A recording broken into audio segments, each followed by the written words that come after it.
Guys, आप सभी का आपके अपने YouTube channel B bright academy में बहुत बहुत स्वागत है। मेरा नाम भावना है और हम लोग पढ़ रहे थे क्लास 12 की अकाउंटेंसी के चैप्टर को।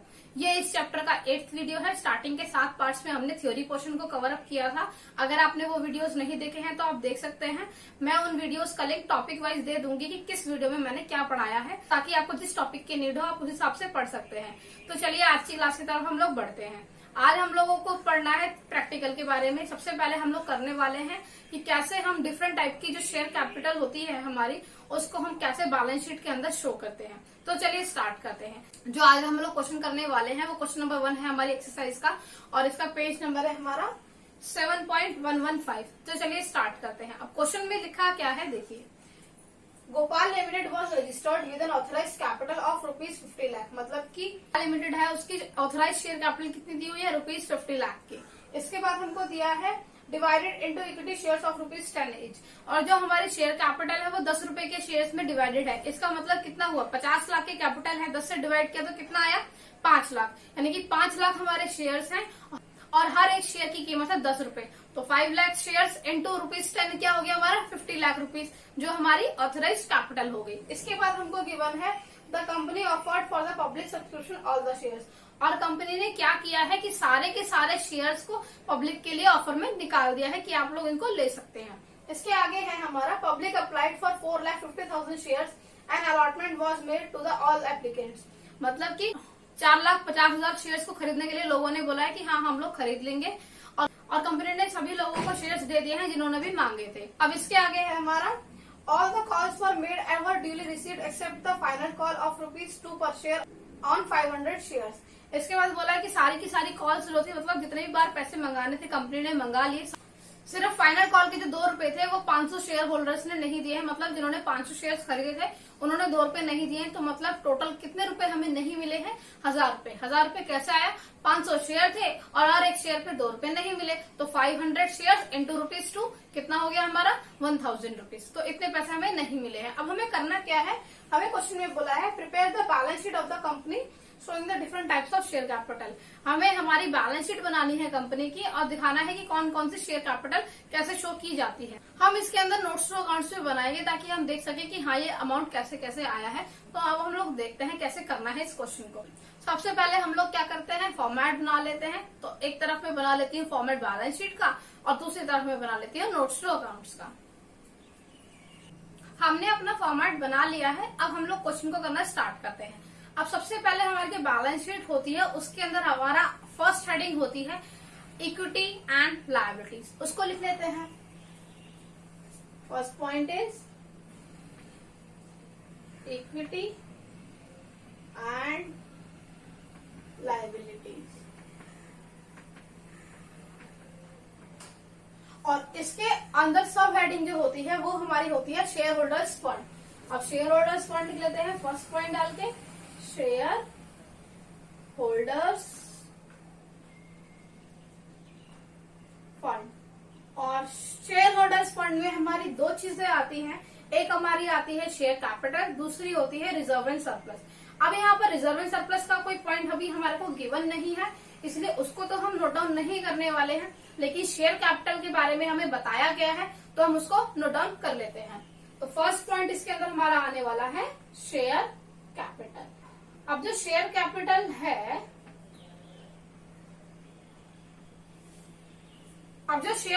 है, वो हमारे बहुत सारी कैटेगरीज में होती है। ऑथराइज्ड है, इशूड है, सब्सक्राइब्ड है। उसको हमें अलग से नोट डाउन करना पड़ेगा। तो ये सारी चीजें हम बैलेंस शीट के अंदर शो नहीं करते हैं, हम इसे शो करते हैं नोट्स टू अकाउंट्स के अंदर। तो ये हमारा होगा नोट नंबर 1। इसको लिख लेते हैं नोट नंबर 1। अब हम फर्स्ट नोट में लिखेंगे शेयर कैपिटल। इसको अंडरलाइन कर लेते हैं। अब हमारी जो शेयर कैपिटल है सबसे पहले होती है ऑथोराइज शेयर कैपिटल, कि मैक्सिमम कितने शेयर्स को कंपनी इशू कर सकती है मार्केट के अंदर, कितनी उसकी अथॉरिटी है। तो देखिए हम लिखेंगे ऑथोराइज्ड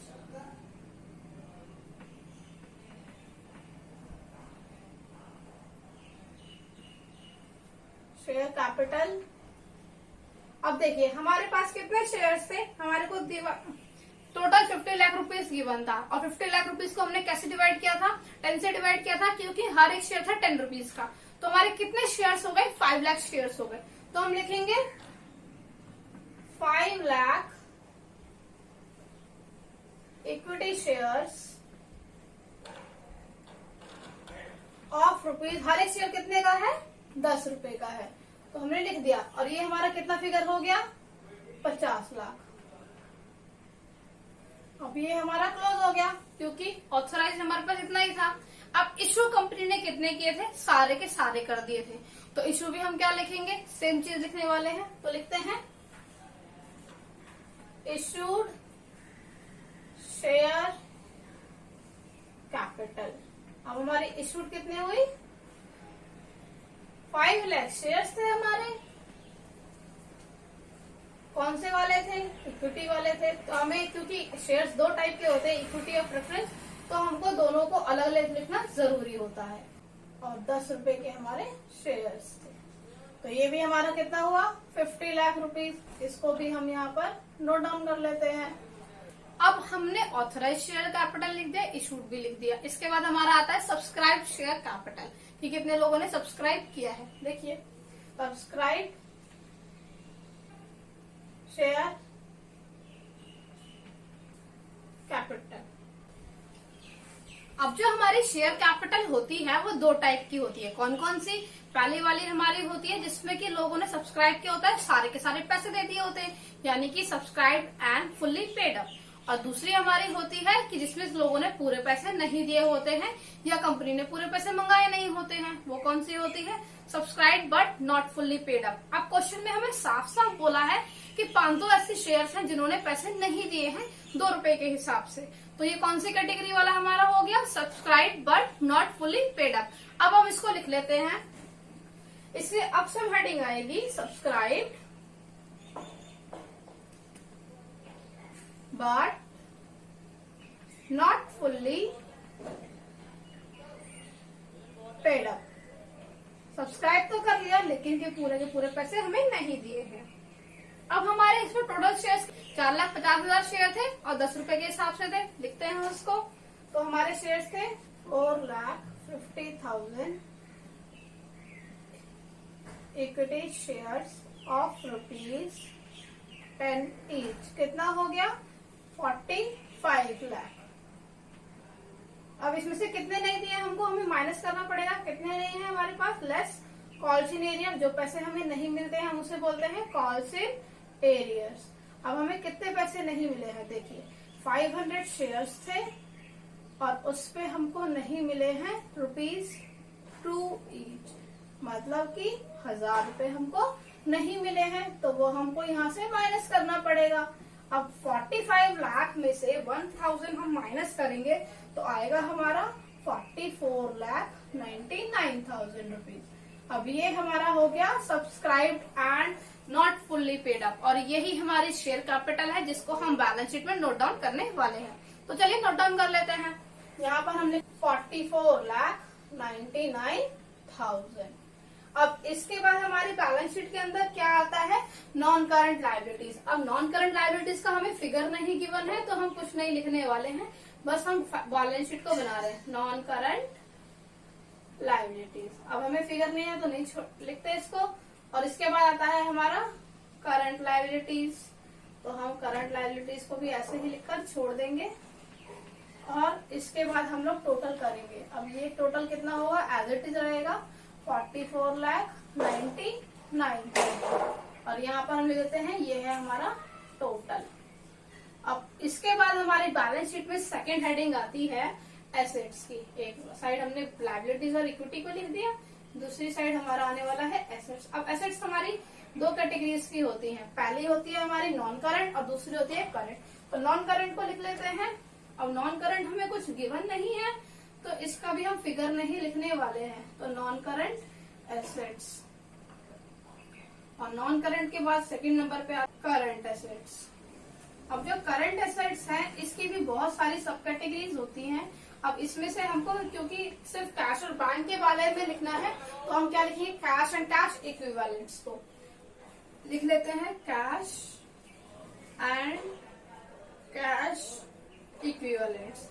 अब जो cash and cash equivalents expense है वो भी फिगर हमको लिखना है, तो इसको भी हम नोट्स टू अकाउंट्स में बताएंगे कि ये कहाँ से आया।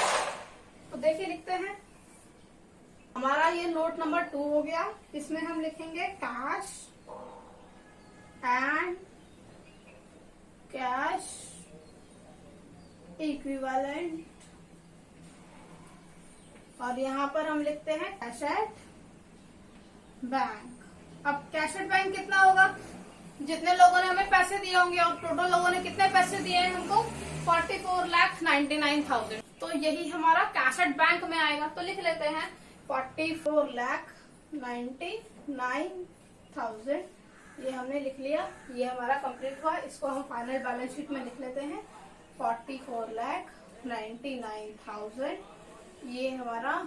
अब हम टोटल करेंगे, और कुछ है नहीं एक्स्ट्रा इसमें, तो टोटल सेम रहने वाला है 44,99,000, ये लिख दिया हमने टोटल। अब ये हमारी कवर अप होगी पूरी की पूरी बैलेंस शीट, और यहाँ पर हमारे नोट्स टू अकाउंट्स भी खत्म होता है। तो ये क्वेश्चन सिर्फ इतना ही होता है। आई होप आपको लोगों को समझ में आया होगा। एक बार रिकैप कर लेते हैं। देखिए, सबसे पहले हमको बैलेंस शीट में लिखना होता है इक्विटी एंड लायबिलिटीज, ये हमारी फर्स्ट हेडिंग होती है। इसके अंदर सबसे पहले हम लिखते हैं शेयर होल्डर्स फंड, कि शेयर होल्डर्स का फंड कितना है। इसमें दो चीजें आती है, एक होती है शेयर कैपिटल, दूसरी होती है reserve and surplus. Reserve and surplus अभी इस क्वेश्चन में नहीं था तो हमने नहीं किया है, जब क्वेश्चन में आएगा तब हम उसको करेंगे। इसके बाद हमारी नेक्स्ट हेडिंग होती है नॉन करंट लायबिलिटीज, और नॉन करंट लायबिलिटीज कौन सी होती है, लॉन्ग टर्म लायबिलिटीज होती है हमारी। और लास्ट होती है हमारी करंट लायबिलिटीज। करंट लायबिलिटीज जैसे कि हमारे ट्रेड पेबल्स हो गया, हमने जो भी उधार ले रखा है, छोटे टाइम के लिए ले रखा है, शॉर्ट टर्म प्रोविजन वगैरह हो गए, ये सारी चीजें इसके अंदर हमारी आती हैं। इसके बाद हमारे बैलेंस शीट का सेकंड पार्ट होता है एसेट्स का। अब एसेट्स हमारी दो टाइप की होती हैं, एक होती है नॉन करंट जो कि लंबे टाइम तक चलती हैं, जैसे कि लैंड, बिल्डिंग, फर्नीचर, फिक्सचर, और दूसरी हमारी होती है करंट एसेट्स। अब करंट एसेट्स जैसे हमारा ट्रेड रिसीवेबल हो गया, इन्वेंट्री हो गया, इस टाइप की जो बहुत सारे थे, कैश एंड बैंक का बैलेंस हो गया, इन्वेस्टमेंट होगी शॉर्ट टर्म वाली, तो ये सारी जो चीजें होती हैं ये हमारी करंट एसेट्स के अंदर आती है। अब इसके बाद क्योंकि हमको इनके फाइनल फिगर सारे के सारे बैलेंस शीट के अंदर अगर हम शो करेंगे तो इससे क्या होगा, बैलेंस शीट बहुत ही हौच पौच हो जाएगी, बहुत ज्यादा कंजेस्टेड हो जाएगी, कुछ सही से समझ में नहीं आएगा। तो प्रेजेंटेशन को बेटर करने के लिए हम लोग बनाते हैं नोट्स टू अकाउंट, ताकि हमारी जो प्रेजेंटेशन है वो अच्छी रहे और हर एक चीज का हम क्लियरली देख पाए कि हाँ इसका मतलब ये है और ये यहाँ पे ऐसे किया जाता है। अब सबसे पहले हमारे जो क्वेश्चन में था वो हमको बोला था शेयर कैपिटल का बताना है कि किस किस टाइप की होती है और कैसे लिखी जाएगी। तो हमने सबसे पहले उसका नोट बनाया कि कौन सा फिगर कहाँ से आने वाला है। उसके बाद हमने देखा कि शेयर कैपिटल सबसे पहली होती है ऑथराइज की कंपनी को कितनी अथॉरिटी है कि वो कितने शेयर्स को इशू कर सकती है मार्केट के अंदर। अब हमारे जो शेयर्स थे वो 5 लाख शेयर्स थे और 10 रुपए का एक शेयर था, तो 50 लाख रुपए हो गए हमारे। 5 lakh shares into ₹10 each, 50 lakh rupees आया। इसके बाद जो हमारे इशूड कैपिटल, इशूड हमने कौन से किए थे, सारे के सारे कर दिए थे, यानी कि ऑथराइज के बराबर किए थे। तो यहाँ भी हमने लिखा 5 लाख इक्विटी शेयर थे और 10 रुपए के थे, तो हमने लिखा। अब देखिए इक्विटी लिखना बहुत जरूरी है। क्यों जरूरी है, क्योंकि इनके अंदर हमारी प्रेफरेंस शेयर कैपिटल भी आती है, तो उसको अलग से डिनोट करना पड़ता है, अलग से लिखना पड़ता है। तो इसीलिए आप साथ साथ में नाम लिखते चलिएगा कि ये कौन सी शेयर कैपिटल है। हमें क्वेश्चन में गिवन था इक्विटी, तो हमने इक्विटी लिखा है। और 5 लाख इंटू 10 हमारा 50 लाख रुपीज हो गया। इसके बाद हमारी बात आती है कि कितने लोगों ने हमारे कंपनी के शेयर्स को खरीदा है। कितना लोगों ने खरीदा, देखिए 4,50,000 के हमारे पास रिसीव हुए थे, तो टोटल 10 रुपए का था, कितना हो गया 45 लाख हो गया। लेकिन इसमें से हमें कितने लोगों ने पैसे नहीं दिए, कॉल से नियरेस्ट कितने हो गए, 500 के शेयर थे, 2 रुपये का हमने शेयर नहीं खरीदा, 2 रुपए के शेयर के पैसे हमको नहीं मिले, तो कितना हो गया 1,000 रुपीज हमें नहीं मिला, तो टोटल कितने मिल गए 44,99,000। तो वो हमने अपनी बैलेंस शीट में लिख दिया शेयर कैपिटल के अंदर। इसके बाद में क्योंकि हमको इतने ही पैसे मिले हैं तो कैश एट बैंक का बैलेंस भी इतना ही होगा, तो वो भी हमने लिख दिया कैश एंड कैश इक्विवेलेंट के अंदर। और हमारी बैलेंस शीट के अंदर भी हमने उसको इतना ही फिगर लिखा है। आई होप आपको ये क्वेश्चन समझ में आया होगा। थैंक यू सो मच मेरी वीडियो को देखने के लिए।